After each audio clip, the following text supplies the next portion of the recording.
Sheila from metalholic.com here with Heri from Tour. How you doing? Good, how are you?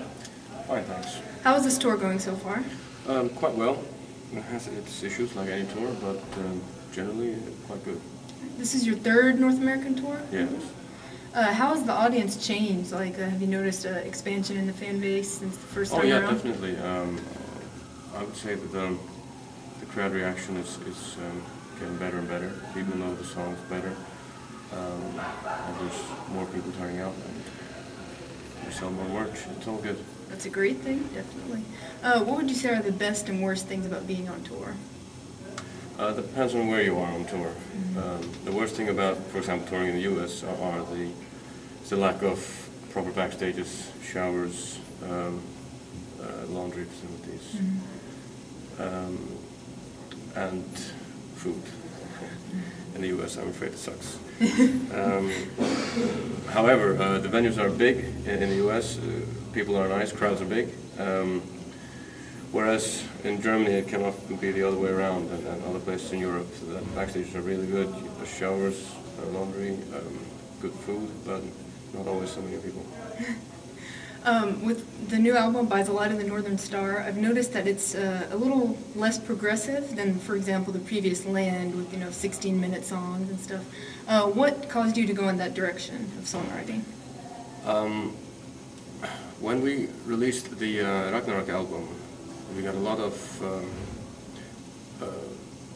feedback that it was getting too progressive compared to Eric the Red, and there was a smaller amount of people who liked it better than Eric the Red, because progressive music is generally not, it doesn't have a huge following. So we tried to go in a more, in a less progressive way with the Land album.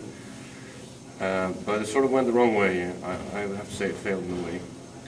The songs are they're maybe less progressive than on Ragnarok, but it still was not the right thing, the right way to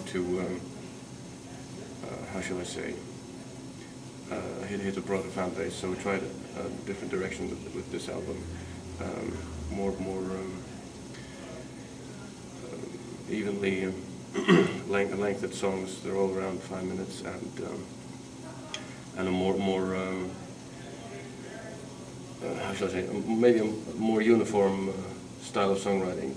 So it was a conscious decision, and it's all, both Land and this one by the Light of the Northern Star was sort of a reaction to the feedback we got on the Ragnarok album. What are your main lyrical inspirations? Faroese and Nordic history, as well as any present day issue that takes up my mind, like international politics, ethics, morality, and whatever. Do you ever do songwriting on the road, or is that kind of a hard thing to do? I do all my songwriting on the laptop with a music program called Guitar Pro, and I can do that anywhere as long as there's room for my laptop and my guitar. I can do songwriting. I do a lot of on the road as well. Yeah. Who are some of your main influences in terms of songwriting and lyrics?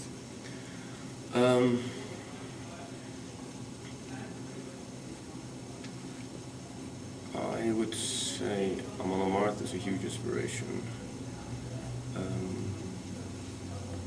Apart from that,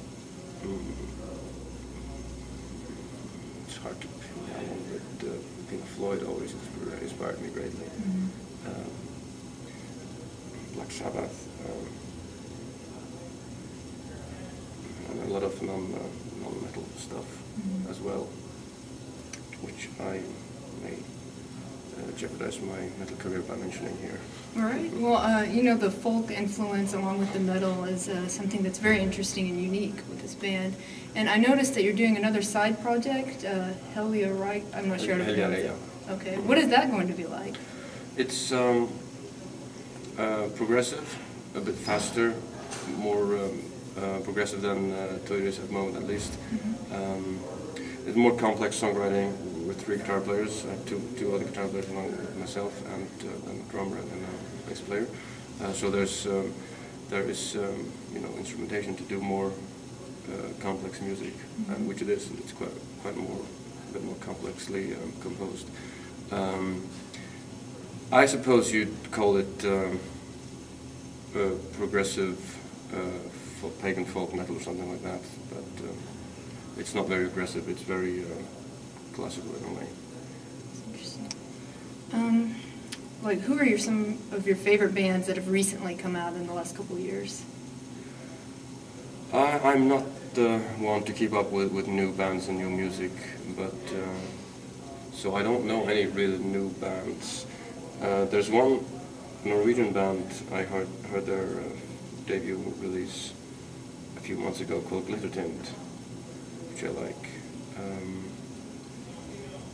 Apart from that, I mostly buy new albums from old bands. I mean, old bands that still release albums. So.